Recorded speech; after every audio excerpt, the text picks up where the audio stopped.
Welcome back प्यारे बच्चों। तो स्वागत है आपके अपने YouTube channel Vidya Vihar competition classes में।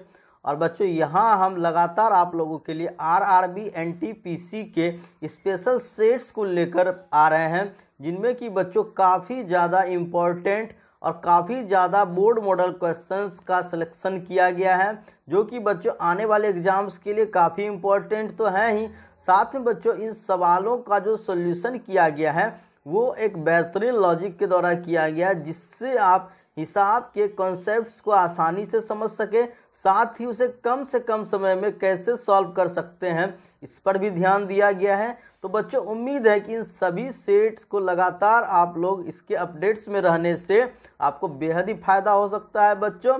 और हम लगातार अभी आप लोगों के लिए 2500 क्वेश्चनों की सीरीज को ला रहे हैं बच्चों। तो हम धीरे धीरे 20 क्वेश्चंस की सेट्स को लेकर आ रहे हैं। तो बच्चों इस तरह से हम लगातार आप लोगों के लिए कई सेट्स दे रहे हैं, जिसमें कि लगभग सभी चैप्टर्स के जो क्वेश्चंस है, प्रॉब्लम्स है, उनको इंक्लूड किया गया है। और बच्चों काफ़ी सिलेक्टेड क्वेश्चन है, काफ़ी ज़्यादा इंपॉर्टेंट क्वेश्चन है, जो एग्जाम के दृष्टिकोण से बेहद ही महत्वपूर्ण है।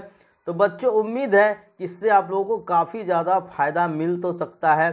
तो बच्चों इसके लिए ज़रूरी है कि इस चैनल पर आने वाले सभी अपडेट्स के ऊपर ध्यान रखें बच्चों, और इस चैनल को सब्सक्राइब करें, जुड़े रहे हमारे विद्या विहार कंपटीशन क्लासेस के यूट्यूब चैनल से, ताकि आप लोगों को एक बेहतर और बच्चों एक नई डिजिटल लाभ यहाँ पर मिल सके। तो इन्हीं शब्दों के साथ बच्चों अब मैं आज का यहाँ पर जो सेट है उसे चालू करने जा रहा हूँ। तो आइए बच्चों इस सॉल्यूशन में के सेशन का यहाँ पर जो पहला सवाल है बच्चों, शब्द बनाना के विभिन्न क्रम परिवर्तनों की संख्या है। यानी कि बच्चों जो बनाना शब्द आपको यहाँ पर एक दिया हुआ है BANA। तो बच्चों बनाना शब्द के आप कितने प्रकार से इसके अक्षरों को सजा सकते हैं। तो बच्चों ये एक तरह का परम्यूटेशन का सवाल है। तो बच्चों यहाँ पर हम लोग क्या करेंगे, जब भी इसमें जितने भी लेटर हों, तो यहाँ पर बच्चों 1 2 3 4 5 और 6 लेटर हैं। तो बच्चों इससे हम लोग इस प्रकार से लिखेंगे 6 फैक्टोरियल। लेकिन बच्चों अगर कोई लेटर इसमें रिपीट होती है तो हम उसे नीचे बट्टे में हर में देते हैं। तो यहाँ पर बच्चों हम देख रहे हैं कि A जो है यहाँ पर 3 बार रिपीट हुई है, तो यानी कि बच्चों 3 फैक्टोरियल। और बच्चों जो N है वो भी 2 बार रिपीट हुई है, तो बच्चों N के लिए 2 फैक्टोरियल। तो यहाँ पर बच्चों इसे सॉल्व कर लेंगे तो 6 फैक्टोरियल मतलब बच्चों 6 से लेकर के रिटर्न आते हुए 1 तक की मल्टीप्लिकेशन आप लोग जानते होंगे, 6 5 4 3 2 1, तो मल्टीप्लिकेशन हो जाएगी 720। उसी प्रकार बच्चों 3 फैक्टोरियल 6, उसी प्रकार बच्चों 2 फैक्टोरियल की वैल्यू 2 होती है। तो यहाँ से बच्चों जब हम कटा देंगे 12 6 के 72, तो 2 से कट जाएंगे बच्चों ये 60 बार में, तो इक्वल टू यहाँ पर बच्चों कितने आ गए 60। तो यानी कि बच्चों जो बनाना के विभिन्न क्रम परिवर्तनों की संख्या कितनी हो जाएगी, 60 हो जाएगी। तो उम्मीद है बच्चों इस सवाल को समझ चुके होंगे आप लोग। बढ़ते हैं बच्चों अगले सवाल पर। एक विद्यार्थी को 40 अंक मिलते हैं और वह 40 अंक से फेल हो जाता है। तो बच्चों इसका मतलब है कि इस परीक्षा में उसे पास होने के लिए जो अंक चाहिए वो उसे चाहिए 40 + 40, क्योंकि बच्चों 40 अंक उसे तो मिले हैं, लेकिन 40 अंकों से फेल भी हो गया है, तो 80 अंक पास होने के लिए चाहिए, और उससे पास होने के लिए 40% अंक चाहिए। तो बच्चों प्रश्न के हिसाब से ये जो 80 मार्क्स है वो कितने प्रतिशत होने चाहिए, 40%। तो 40 दूनी बच्चों 80, तो 1% 2 के बराबर है, तो यानी कि 100% बच्चों 200 हो जाएंगे। तो इसका मतलब बच्चों जो इस परीक्षा का सर्वयोग यानी कि फुल मार्क्स है वो 200, यानी कि ऑप्शन ए है बिल्कुल सही। अगले सवाल में बच्चों आप यहाँ देख रहे हैं दिए गए चित्र में tan थीटा बराबर है। तो यहाँ पर बच्चों आप लोगों को tan थीटा की वैल्यू निकालनी है। तो बच्चों गलती से यहाँ tan थीटा बराबर AB/BC 4/3 मत कर देना, क्योंकि बच्चों थीटा जो है अगर थीटा इस जगह पर होती तो आप ऐसा कर सकते थे, लेकिन बच्चों यहाँ थीटा तो दूसरे स्थान पर है। तो यहाँ जो बच्चों कोण C है, कोण C की वैल्यू क्या होगी। तो बच्चों यहाँ पर आप देखें तो ये 90 डिग्री है और ये थीटा है। तो त्रिभुज जो आपका अगर BDC में देखा जाए तो कोण C की वैल्यू निकल कर आएगी 90 - थीटा। तो बच्चों अब यहाँ से अगर ये है तो हम यहाँ पर tan ले सकते हैं बच्चों। तो tan 90 - थीटा इसके हिसाब से P/B यानी कि बच्चों 4/3 हो जाएंगे। लेकिन tan - थीटा = cot थीटा हो जाते हैं बच्चों। तो ये वैल्यू तो आपकी कॉट थीटा की हो गई, तो इसका मतलब बच्चों टेन थीटा इसके अपोजिट हो जाएगी, यानी कि बच्चों 3/4 हो जाएगी। तो यहाँ पर टेन थीटा किसके बराबर है, 3/4 के बराबर है। तो बढ़ते हैं बच्चों अगले सवाल में। तो यहाँ पर बच्चों ये सवाल आप देख रहे हैं सरलीकरण का जो सिंप्लीफिकेशन का एक सवाल है। बच्चों आप इस सवाल को एक शॉर्ट ट्रिक के द्वारा भी बना सकते हैं, और अगर बच्चों चाहे तो इसे आप डायरेक्ट भी, क्योंकि छोटी हिसाब है तो आप इसे डायरेक्ट भी सॉल्व कर लो। तो यहाँ पर बच्चों आप देखोगे 11 गुना 6 66 माइनस 10 56/11। तो यहाँ पर आपके लिए हो जाएगी बच्चों 5/8 प्लस, तो 56/11 हो गए, तो 11 6 के 66 ऊपर, और बच्चों 56 आपके लिए आ जाएंगे नीचे। तो यहाँ बच्चों हम इसे कटा देते हैं 2 से 33 बार में, 2 से बच्चों 28 बार में। तो फिर बच्चों इसे आगे सॉल्व करेंगे तो आपके लिए हो जाएगी 5/, और बच्चों 28 गुना 8, तो 28 गुना 8 करेंगे तो ये हो जाएगा बच्चों आपके लिए 224, और प्लस 33, तो ये हो गए बच्चों 257/28। तो ये 28 बच्चों आ जाएगी ऊपर, तो 28 पंचे 240 बट्टे हो जाएंगे बच्चों 257। तो बच्चों यहाँ पर ऐसा कोई ऑप्शन में नहीं है, तो इसका मतलब उपयुक्त में से कोई नहीं होगा बच्चों, क्योंकि यहाँ ये कटने लायक भी नहीं है। तो बच्चों बढ़ते हैं अब नेक्स्ट क्वेश्चन की ओर। तो अगला सवाल यहाँ पर, एक वृत्त जिसकी भुजा 7 सेमी है। तो बच्चों यहाँ वृत्त की भुजा नहीं, वृत्त की व्यास होती है बच्चों। एक वृत्त जिसकी व्यास 7 सेमी है, वृत्त के बाहर एक वर्ग उसकी सतह से लगी हुई है। तो बच्चों यहाँ भुजा के जगह पर आपकी क्या होनी चाहिए बच्चों, यहाँ थोड़ी व्यास होनी चाहिए थी। तो यहाँ बच्चों हम लोग ले लेते हैं कि d बराबर यहाँ 7 सेमी है। तो बच्चों यहाँ पर वृत्त के बाहर एक वर्ग उसकी सतह से लगी हुई। तो यहाँ पे बच्चों क्या है कि आप जब देख रहे हो तो यहाँ पर आपके लिए बच्चों एक सवाल में एक वृत्त बनी हुई है सवाल के हिसाब से, और वृत्त के बाहर बच्चों एक वर्ग लगी हुई है।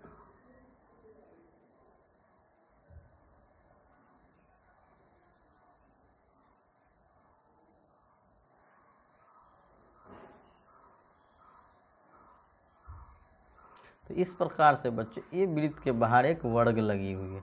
तो बच्चों यहाँ से आपको पता चलेगा जो वर्ग की भुजा होगी वो वृत्त के व्यास के बराबर हो जाएगी। तो यहाँ पर बच्चों जो वर्ग की भुजा होगी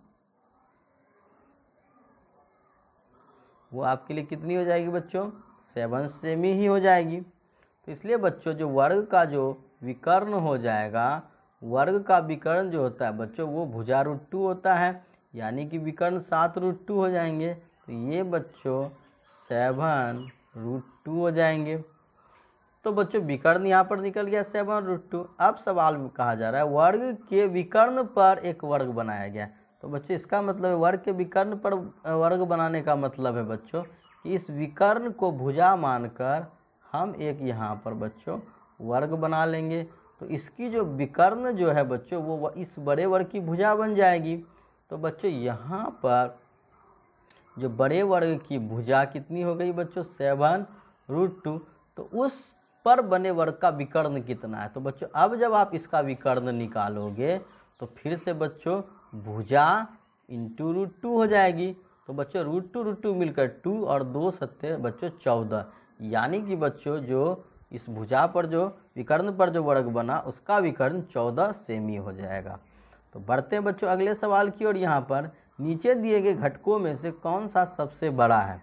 तो बच्चों यहाँ पर आप देख रहे हो कि कुछ दशमलव में है, कुछ आपके भिन्स में। तो बच्चों ज़्यादा यहाँ पर दिमाग पर स्ट्रेस लगाने की ज़रूरत नहीं है, ज़्यादा आपको यहाँ पर सोचना नहीं क्या करें। डायरेक्ट बच्चों ऐसा सवाल हो आप सीधा यहाँ फटाफट बच्चों पॉइंट में सभी की वैल्यू फटाफट बच्चों यहाँ पर कर लो। तो बच्चों जब 12 से हम भाग देंगे तो यहाँ नहीं लगेगा, तो पॉइंट के बाद 1 0, तो 12 नमा 108, तो बच जाएंगे 2 पे 1 0, तो 12 1 कम 12। उसके बाद बच्चों बच जाएंगे आपके वहाँ पर 8 पे 0, तो 12 6 के 72, तो आपके 916 आ रही है।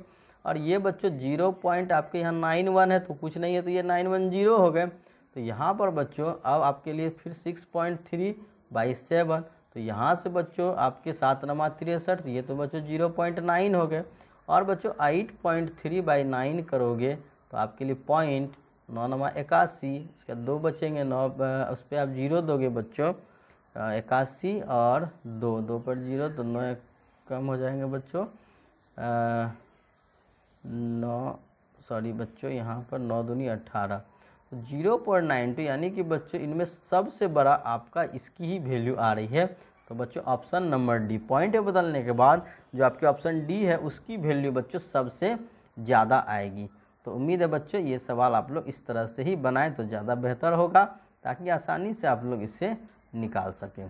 तो बढ़ते हैं बच्चों अगले सवाल की ओर। प्रथम 3 विषम संख्याओं का योग क्या होगा? तो जब भी बच्चों आपको याद रखनी है तो n विषम संख्या अगर लेते हैं बच्चों, n मतलब 1 2 3 4 जितनी भी लेंगे, तो इसका जो बच्चों योग जब भी होगा n विषम संख्याओं का योग जो होता है बच्चों n स्क्वायर हो जाता है। अगर आप 3 विषम संख्या लेंगे तो 3 का स्क्वायर हो जाएगा यानी 9 हो जाएगा बच्चों।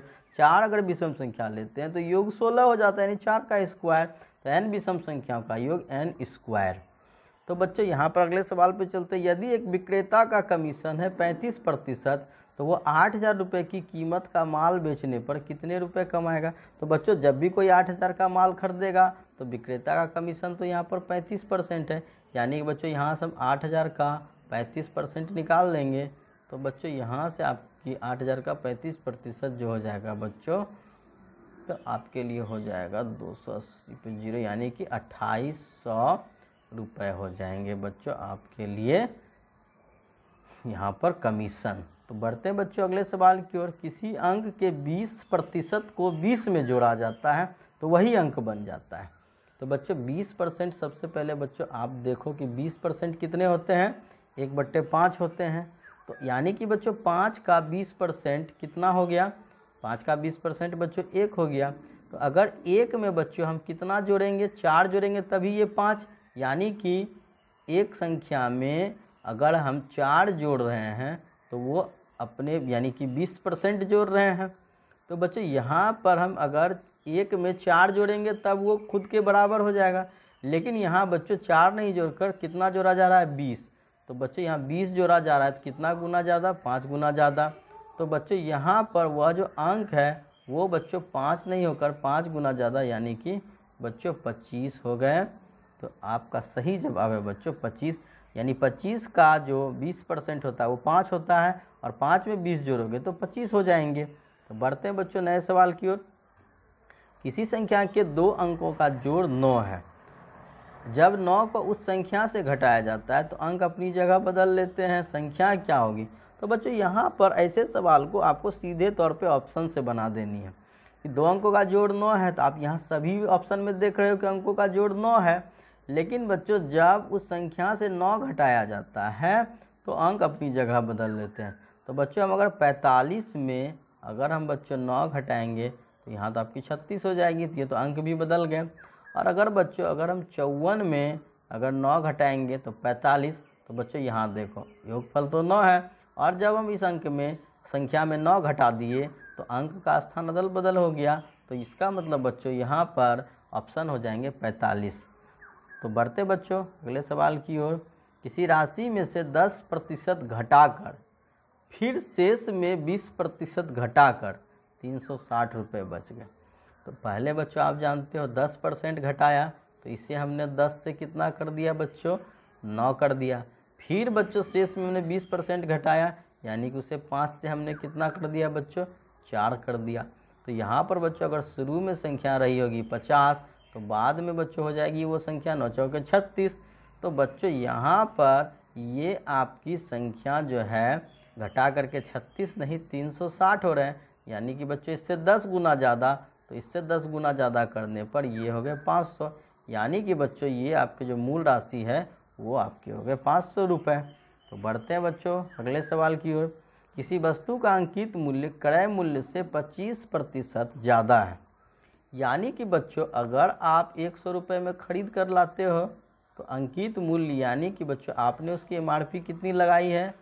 25% ज़्यादा यानी 125 रुपये, और आप ग्राहक को 12% छूट देते हो।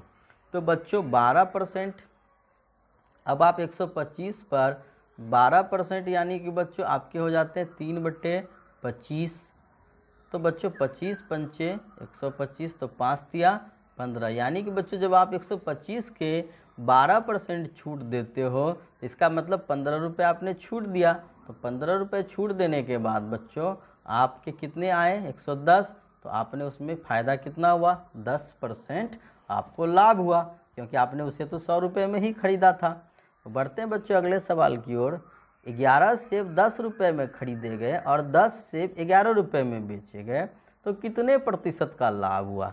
तो बच्चों ऐसे सवाल को बनाने के लिए बच्चों हम लोग क्या करते हैं, एक तरफ बच्चों कर देते हैं हम सेब और एक तरफ बच्चों हम कर देते हैं मूल्य। तो बच्चों यहाँ पर जब हम देख रहे हैं 11 सेब है तो मूल्य कितने लगे 10 रुपये। जब आपने 10 सेब लिए तो मूल्य कितने लगे 11 रुपये।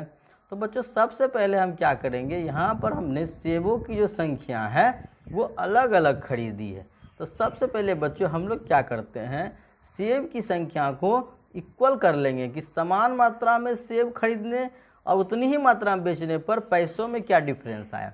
तो उसके लिए बच्चों क्या करेंगे, अगर हम इसे 10 से गुना करेंगे तो इसे 11 से गुना करना पड़ेगा। तो 10 गुना 11 भी 110, 11 10 110। तो इसे 10 से गुना करेंगे तो इसे भी 10 से गुना करनी होगी, और इसे भी बच्चों 11 से गुना किया तो इसे भी 11 से गुना करना होगा। तो बच्चों यहाँ भी 110 सेब, यहाँ भी 110 सेब। तो 110 सेब हमने कितने में खरीदा बच्चों 100 रुपये का खरीदा, और 11 गुना 11 कितने हो गए बच्चों 121 हो गए।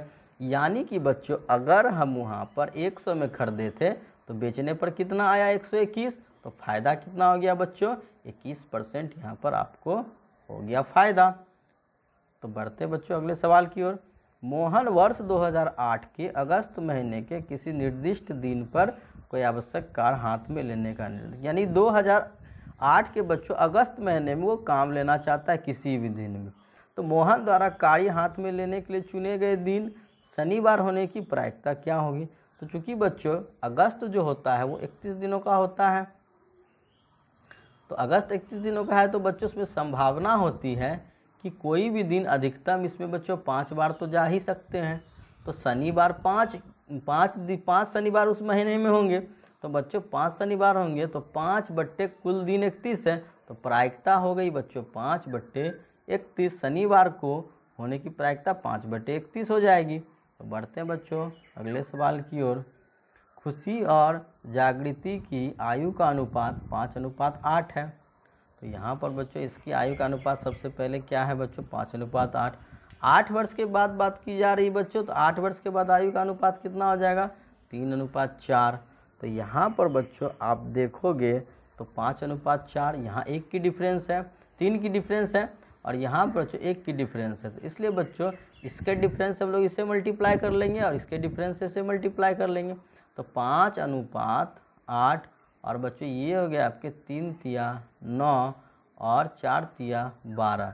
अब बच्चों आप देखोगे तो यहाँ से ये 5 से बढ़कर 9 हो गए, और ये बच्चों 8 से बढ़कर 12 हो गए। तो दोनों में कितने बढ़े 4 बढ़े। तो 4 में कितना हो गया बच्चों 8 वर्ष हो गया। इस 4 की वैल्यू कितनी हो गई बच्चों 8 वर्ष हो गई। तो बच्चों यहाँ पर उनकी आयु का अंतर मांगा जा रहा है, तो उनकी आयु का अंतर बच्चों यहाँ पर 3 है। तो अगर बच्चों 4 दूनी 8, तो 3 की वैल्यू 3 दूनी 6, यानी आयु का अंतर बच्चों इन लोगों में 6 वर्ष की हो गई। तो बढ़ते हैं बच्चों अगले सवाल की ओर। 40 पुरुषों को 2000 रुपये कमाने के लिए 8 दिन लगते हैं। तो बच्चों यहाँ पर हम लोग जब भी इस तरह के इक्वेशन लेते हैं तो आप लोगों को बच्चों मैंने पहले ही बताया कि वर्क को ऊपर रखते हैं, बाकी बच्चों मेन, डेज और टाइम जो भी होता है बच्चों उसे हम नीचे रख लेते हैं। तो यहाँ पर बच्चों वर्क की तो कोई बात नहीं है, लेकिन यहाँ पे वर्क किस रूप में आ रहा है पैसे के रूप में। तो बच्चों 2000 रुपये कमाने के लिए कितने लोग लगे 40 लोग। कितने दिन लगाया 8 दिन लगाए। तो बच्चों अब यहाँ पर कितने रुपए कमाने हैं 200 रुपये कमाने हैं। तो 2 दिन लगाने हैं, लेकिन पुरुष कितने चाहिए तो ये निकालनी है। तो बच्चों यहाँ पर शुरू में 2000, यहाँ पर बच्चों 2000 कमाने के लिए 40 पुरुष 8 दिन लगे। तो यहाँ से बच्चों हम लोग 0 को यहाँ से कटा देते हैं, 2 और 2 कटा लेते हैं। उसके बाद बच्चों आपकी यहाँ 20 दूनी 40। तो बच्चों यहाँ x की वैल्यू 8 दूनी 16, यानी कि बच्चों 200 रुपये 2 दिन में कमाने के लिए 16 आदमी की ज़रूरत होगी। अगला सवाल यहाँ पर है बच्चों 1 से 100 तक की पूर्ण संख्या का जोड़ 2 या 5 से विभाज्य है, योग है। यानी कि बच्चों जो 2 से विभाज्य होने वाली है 1 से 100 के बीच और जो 5 से विभाज्य होने वाली है 1 से 100 के बीच, उस दोनों अंकों का बच्चों योगफल यहाँ पर ज्ञात करना है। तो सबसे पहले बच्चों हम लोग जानते हैं कि जो बच्चों 2 से विभाज्य होने वाली संख्या होती है वो कितने होते हैं बच्चों, 2 से विभाज्य होने वाले संख्या होते हैं टोटल आपके 1 से 100 तक में 50 हो जाते हैं। और बच्चों यहाँ पर जब आप 2 से विभाज्य आपने ले लिया तो 1 से 100 के बीच में जो 5 से विभाज्य होंगे, 5 से विभाज्य तो ऐसे बच्चों 20 होते हैं, लेकिन यहाँ पर आपको 10 ही होंगे क्योंकि 10 संख्या तो आपको 2 से विभाज्य में तो चले ही गए। जो शून्य वाले होंगे जैसे कि 10, 20, 30, 40, 50 वो तो 2 से विभाज्य में चले गए। तो बच्चों यहाँ पर आपको जो ये संख्या है इसका योग निकालेंगे Sn, तो यहाँ पर हो जाएगी बच्चों n/2। Sn यानी योगफल की फॉर्मूला होती है बच्चों n/2 करेंगे। जो पहला जो 2 से विभाज्य है वो 2 और अंतिम जो 2 से विभाज्य है वो बच्चों 100। तो यहाँ पर बच्चों 2 से हमने इसे कटा दिया 25 बार में, तो 25 गुना 102, तो बच्चों यहाँ पर हो गया 2550। उसी प्रकार बच्चों जब आप यहाँ पर 5 से विभाज्य की निकालोगे Sn, तो यहाँ पर बच्चों 10 ही संख्या लेनी है उसमें, तो 10/2, इसमें पहली संख्या 5 होगी और अंतिम बच्चों 95 तक ही लेंगे क्योंकि बच्चों आपकी जो 100 है वो 2 से विभाज्य में चले गई। तो 2 पंचे 10, तो 5 गुना 95, 5 100, तो 100 पचे 500, तो बच्चों यहाँ पर आपके हो गए 2550 और प्लस बच्चों उसमें हमने कर दी 500, तो 25 5 3050। ये बच्चों आपके हो गए योग। 2 से विभाज्य और 5 से विभाज्य होने वाली संख्याओं का जो योग हुआ 1 से 100 के बीच में वो 3050 हो जाएंगे। तो बढ़ते हैं बच्चों अगले सवाल की ओर। यहाँ पर बच्चों a to the power x बराबर b, b to the power y बराबर c और c to the power z बराबर a दी गई। तो x y z की वैल्यू निकालनी है। तो बच्चों सबसे पहले हम इस पर क्या करेंगे, यहाँ पर c to the power z equal to बच्चों आपकी यहाँ पर a दी गई है। और बच्चों जब यहाँ पर आप c की वैल्यू देखोगे तो c की वैल्यू b पर पावर y है, तो हम इसे बच्चों b to the power y c को लिखा और z पावर फिर से आपके यहाँ पर आ गए। फिर से बच्चों जब b की वैल्यू देखेंगे तो b की वैल्यू a पर पावर x है, तो इसे बच्चों हम लोग b को a पर पावर x लिख दिया और y z पावर तो पहले से थे। और बच्चों a को हम लोग a पर पावर 1 तो लिख सकते हैं, तो इसलिए बच्चों x y z की वैल्यू क्या हो गई, x y z बराबर आपके लिए 1 हो गए। तो बच्चों उम्मीद है कि इसे भी आप लोगों ने बेहतर तरीके से समझा होगा। तो बच्चों सीधी सी बात है, no formula no trick, only logic पर हम लोग यहाँ काम करेंगे। तो बढ़ते हैं बच्चों नेक्स्ट सवाल की ओर। अब यहाँ पर बच्चों एक इसी तरह का सवाल आपके पास है, बनाना के विभिन्न क्रम परिवर्तनों की संख्या। तो बच्चों यहाँ पर ये सवाल बच्चों हमने सॉल्व कर दिया है। तो बच्चों यहाँ पर उम्मीद है कि अगर बच्चों मान के चलो अगर यहाँ पर बनाना नहीं होकर कोई और बच्चों हम यहाँ पर कोई एक शब्द ले लेते हैं, जैसे कि मानकर चलो बच्चों हमने ले ली एक शब्द पेंसिल। तो बच्चों यहाँ पर आप देखोगे तो इसमें टोटल कितने लेटर है, 6 लेटर हैं, तो 6 आपके जो है फैक्टोरियल हो जाएंगे। अब बच्चों इस पर कोई भी लेटर तो आपका रिपीट तो नहीं हो रहा है, सब अलग अलग है PENCIL, तो इसलिए बच्चों इसके नीचे कुछ नहीं आएगा, तो 6 फैक्टोरियल की वैल्यू क्या आ जाएगी, 720 हो जाएगी। तो बच्चों हमने इस बनाना के बदले हमने यहाँ पर पेंसिल शब्द लेकर बच्चों इस सवाल को बना दिया, क्योंकि बनाना हमने पहले ही सॉल्व कर दिया। तो आज के सेशन के लिए बस बच्चों इतने ही सवाल है, फिर से एक नए सीरीज के साथ फिर से उपस्थित होंगे। तब तक के लिए बच्चों जय हिंद जय भारत।